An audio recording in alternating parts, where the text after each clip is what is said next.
Well, here we go again. It is Monday. I'm glad to hear you haven't given up and you're staying with us and staying in this fight that we call life. Going to be a good week. I hope it is one of God's best weeks for you.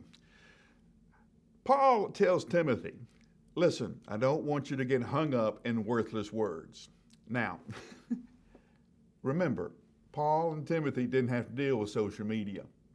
But my guess is Paul would be losing his mind if he knew about Twitter and Facebook and all of these other kind of things that are wasting our time and life. There's an old game in the church that, listen, when you can't do the mission of Christ, when you can't really engage the world, then what you do is you withdraw into the church building and you argue with each other.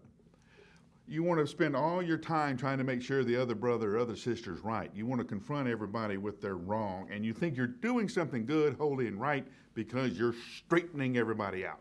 And so you will argue for days, months, years about the meaning of a word, about the precise explanation of a particular verse, about why this Christian doctrine is more important than that Christian doctrine.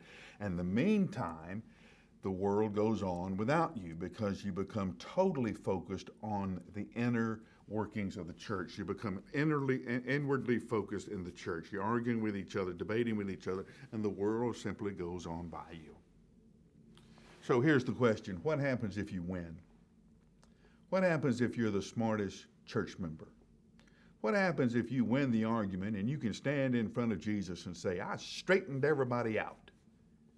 My guess is he's going to tell you, same way he would tell me, I didn't send you to straighten everybody out.